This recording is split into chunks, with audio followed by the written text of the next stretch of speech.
Jeremiah, want to lead us off? We may as well start with the injury updates on Alex and Yamar. Yeah, Alex was kind of a tweak in his hip, and that one's good news. He might, I'm going to say might, maybe. Depends if it calms down a little bit more. The motion, the action kind of was more than the actual, injury itself. So he might make it for Portland. It was just more of an awkward twisting hip injury. But Yaimar is going to be out 4 weeks. It's a strain. It's not a complete tear. It's not like, Kent or anybody's like that or what he had earlier in the year, but it's definitely something there. So he'll be out 4 weeks. So that puts it, so presumably that would be in time for the playoffs. The hope is for the playoffs? The hope is. Look, he's always been his recovery has always been pretty good. But we'll obviously take it easy because, you had one at the end of last year in the playoffs and then this year and then now again. So we'll have to make sure that he's right before we put him back in. And then Pedro was, he again looked great out here. How would you assess where he is and sort of your philosophy on how to get him some minutes? Because I have to assume you want to get him minutes. Yeah, the idea was to get him minutes in the last game. But the 2 early subs just changed the whole trajectory of how the game played out. So he'll see the field. He's, he looks good in training. He's managing the pain, and he looks good. Is there any concern with just the lack of an activity that he might cool off from his early form, anything like that? That it's kind of hard to get him back to that. Well, his early form, or you're talking about post Club World Cup and his golazos and all that. That's right. Post. Well, things are always cyclical. Players will go through momentum swings, good and bad. Peppa will be happy. This much I can tell you. When he steps back on the field, he will be happy. And I'm sure that will show in his play. Kimki, when he came in at the start of the year to where you've seen him now, has he maybe surprised you or exceeded your expectations at all from what he's been able to do on your defense this year? Yeah, it was a pleasant surprise. I mean, I think the game where I think it was Dallas when Jackson went down, he stepped in. It was seamless. It was like he never left. His introduction the other night against Vancouver was pressing with intensity and pretty effective. It was a little rougher start for him, he and Kalani, but he's a solid veteran, experienced guy, and we're lucky to have him. You mentioned Kalani there. Two-parter, how you've seen him grow this year and then where you want to continue to see him grow. Well, obviously the highlight reels of his goals and the stuff that he can do, his energy, all that sort of stuff, you can't deny that. But again, you want to talk about, ebbs and flows. He started off like this. He's kind of plateaued a little bit, maybe even a little dip in his confidence there. He's got to bring it back up. He's a really handy player to have because he's great in there and works his butt off out on the grass and, his coach's dream. So That workhorse mentality that P and Paul have, how key is that in a game against Portland? Well, they'll have to play with smarts too. I mean, that's only one half of it. You love players that put the work in, but you got to work hard, but you also have to work smart.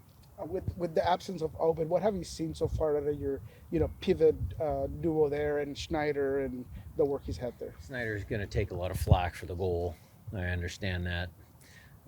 He could have done better on that play, for sure. But when we assessed it on film, he wasn't horrible. Put himself in some good spots. The couple of times that we did in the first half get out, Snyder was a big part of those, being in the right place, right time, being able to turn out, find Jesus. So some of his play was good, but the experience factor showed in that goal, and he'll learn from it. He'll move on. He was pretty dejected, but we tried to, just tell him, look, it's a learning moment. Keep your head up. You got to keep playing with confidence, and we got high hopes for him. What would you say the philosophy is for these last 3 games? Win. We got 2 home games left. Again, look, did we play our best game? Did we not play our best game? We can debate that all day long. At the end of the day, Georgie, that ball drops him inside the 6. and the guy's standing there like this, and it hits him in the knee. Earlier in the year, that ball's going off his knee into the goal, up in the upper part of the net, bouncing between his legs. I mean, we were getting some bounces early in the year, during that run and the Club World Cup. Things were, and Leagues Cup, things were falling into place for us. And so that's, again, part of the cyclical nature of our sport. We could have walked away there with 3 points. Didn't happen. So now, again, I said it before, every point is critical.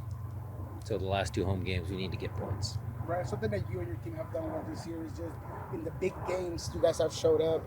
Going into this Portland game, does it feel like a big game? Is there going to be a different approach to the week? Well, I mean, look, we were mentioning big games, starting with coming off the Leagues Cup victory. That first game back was a big game. Going back to Miami was a big game. Ending the week in Austin, they were right behind us. We've messaged all these big games. I think the message of playing a complete 90-minute game, we still haven't done that.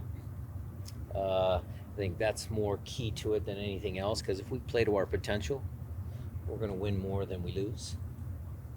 And what do you expect out of Portland, obviously, with Phil and kind of, a team? Interesting. Sometimes the back line of 5, never thought Phil would have that in his tool bag, but, it's trying to incorporate some new players. I like the new players. They're good. I'll expect a motivated team. They'll be well coached. They'll know what they want to try and accomplish. And then, it'll be up to the players on the field to see which side is going to win. Noah Newman had his first shutout for Defiance. I think he's been out here training with you guys. Yeah. What have you thought of him? Good frame, good kid. I know Tommy likes him.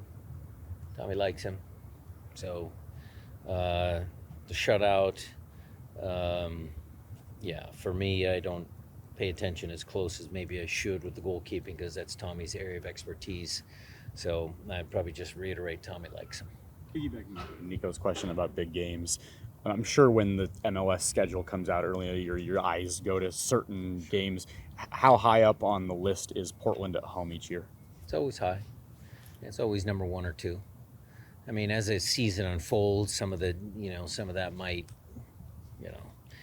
change a little bit, but you always look where you're going to play Portland at home, what part of the year, how they're doing, what they're doing.